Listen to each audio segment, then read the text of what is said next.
What's going on YouTube? JT is Reborn here, and welcome back to another edition of my DC comic book reviews. And in this video, I'm going to be talking about Batman issue number 136. This one is, of course, written by Chip Zdarsky, who also wrote the backup. Backups by artwork is Jorge Corona, and Balin Ortega is on the main art in the main storyline. So I will give this to Zdarsky. At least his backup stories tie more into the main story, and he kind of does both, so it's kind of like showing a different element of the overall plot and how it kind of ties together. So I will give it that. But yeah, so this is in the fallout of the previous issue. I think that was Batman, like 800 or something like that. Some big Batman issue, the one where he kind of traveled the multiverse, met all sorts of different variations of Batman, even used the shark repellent. So I was, in the positive on that one, and I am mostly in the positive on this one too. So this is him kind of coming back, dealing a bit with the fallout, and he lost his hand, which is something that he refuses to kind of tell anybody because he's just kind of unhinged at this point. He's kind of losing his cool, if you will, with Zur-En-Arrh and all the other stuff kind of going on. He needs to rest and recover, but Batman is too darn stubborn to do so. So a lot's changed since he's been away. There's things about like different penguins. He's trying to put the whole like Zur-En-Arrh thing to bed, if you will. He's trying to keep that side of him at bay. I never got too into the whole Zur-En-Arrh thing. It's just been kind of like weird and really out there. I just don't see the purpose of it. I don't think it adds anything all that exciting to the Batman mythos, but Zdarsky's doing what he can with it, and I'm kind of hoping we go a little bit more, less with the kind of wacky stuff, a little bit more grounded Gotham stuff for a little while, but it seems that we're going to be still dealing with the whole Zur-En-Arrh thing, and we got some sort of revelations about the whole Failsafe thing, which I thought was kind of interesting, because Failsafe just up and disappeared in the middle of the arc, just kind of flew away, but there is kind of an explanation as to where Failsafe may be, or who's kind of pulling the strings with Failsafe, and it's not quite Batman. So yeah, that's going on. We also learn about like the Penguin's kids that kind of came into town, so Batman has to pay them a visit. Keep in mind, he still has his one hand, which is a big deal. He lost his hand, and for whatever reason, he just refuses to kind of tell anyone, and that's his right hand too. So yeah, I mean, Batman has like a robot hand. You think everyone would be like, oh snap, dude, that's some pretty crazy stuff, but I'm sure a lot of people will kind of forget about it in continuity later on. But yes, Batman lost his hand. Is he going to get a chainsaw arm like Ash Williams? Who knows? But yeah, so he faces off the Penguins, like children. One gets into a fight with Batman. Batman kind of takes him down. He's like, okay, you learned your lesson, if you will. Then he kind of gets a call, or Batman's kind of investigating things, finds out that Selina Kyle escaped jail, which happened in the pages of Catwoman, because there's Selina and then there's Ico, and I'm still kind of lost a lot what's going on in the plot with Catwoman, because I kind of just barely, I've read the issues, like I kind of read them like a month behind, and I kind of like have been mostly kind of skimming through them, if you will, on the DC Universe app, just to kind of keep up roughly, because I kind of just lost interest in a lot of what's going on in Catwoman. I'm surprised that book is still going on at 50 issues, but yeah, so Selina's there, her and Bruce get into an argument.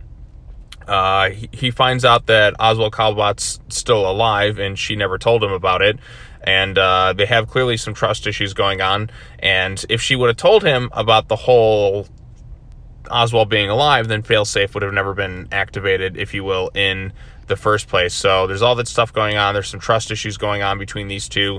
There's going to be a Batman and Catwoman war for Gotham, because we had, how many wars have we had within Gotham with like one villain kind of taking over for a while?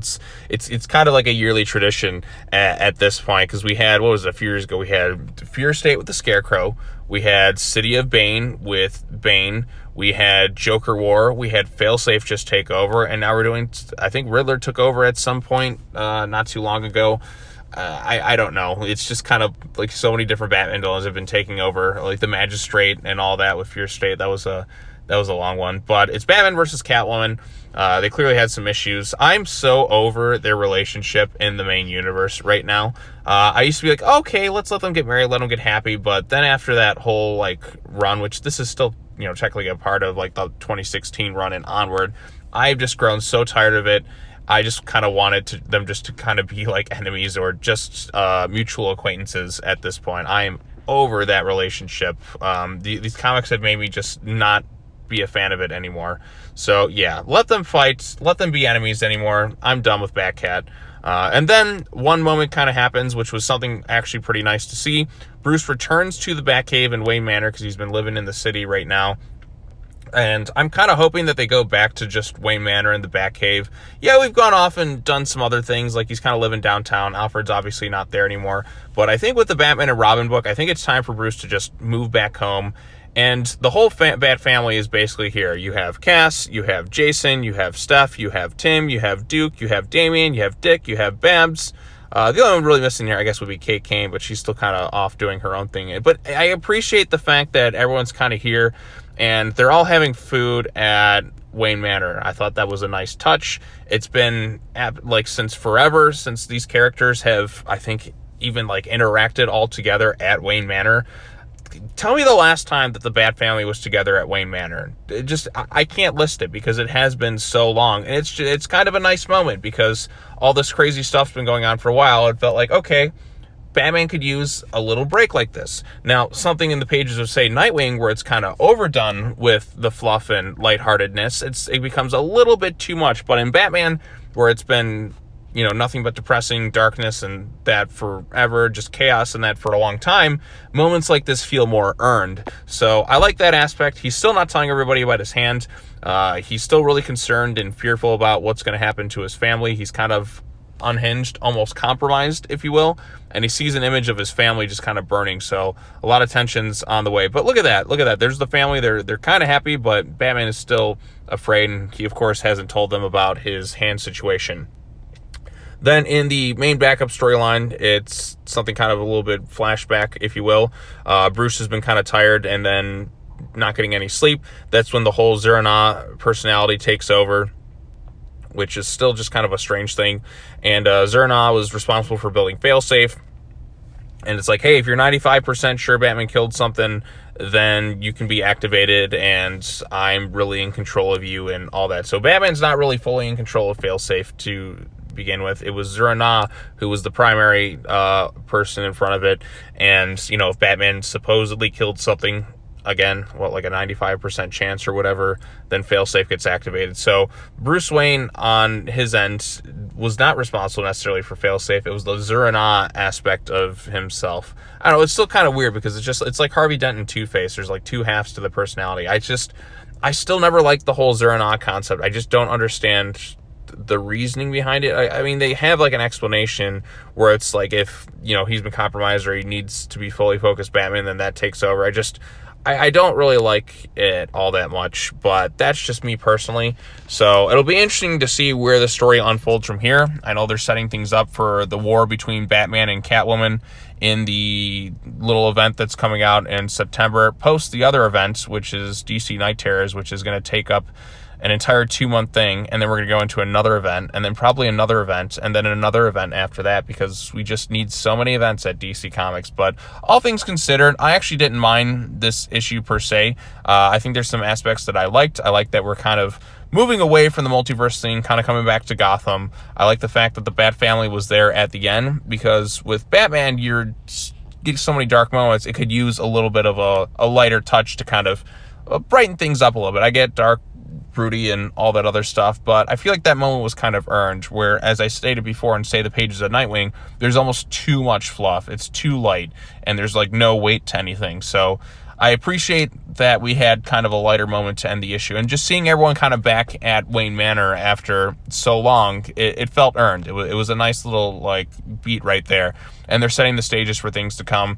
I'm honestly fine with Batman and Catwoman fighting, because, like I said, DC Comics and their whole wedding fiasco with that, and the whole Tom King run and all that, it just made me like adamantly just kind of dislike those two in the main universe as a couple. Now, there's been instances where I've liked them, like, say, the Arkham games or Batman Returns. I thought Michael Keaton and Michelle Pfeiffer had really good chemistry, and that relationship was fascinating. But in the main universe, I'm just kind of checked out and over with the whole Batman Catwoman thing. Plus, she's been hooking up with some dude named Valmont. Let them date other people at this point. So just move away from it. I'm done with it for a while. Until somebody has like a good enough story to make me care again, I'm just over them as a pair, if you will. But all things considered, I did enjoy this issue, and I still even enjoyed the last issue with the whole like multiverse Batman. I think that was the last issue, or maybe even the one before. I don't know. I'm losing track of things. But anyways, if you have any thoughts on Batman issue 136. I will say the artwork is quite good in the main story. The Jorge Corona art, I don't like as much as I do the Bale and Ortega art. I thought it looked nice, clean, and pristine. And it gets the points across. You get Bruce's facial expressions. You can see the horror in his eyes at times. You can kind of see the warmth in that too. So yeah, there's a lot of good artwork sprinkled in between this and even the backup, which I still was fine with, but I think the main story artwork looks a little bit stronger. But yeah, so that's all I really have to say. Post your comments down below. Be sure to like this video, share it with your friends, subscribe to the YouTube channel for more content, hit the bell for notifications. In terms of other comic book reviews this week, for DC, I'm going to talk about the Flash 800, maybe today, maybe tomorrow, and then I will also be seeing Spider-Man Across the Spider-Verse later on today, so expect a video on that. But anyways, that's all I have to say. As always, take care now, bye-bye then, and I will see you all in the next video. Peace.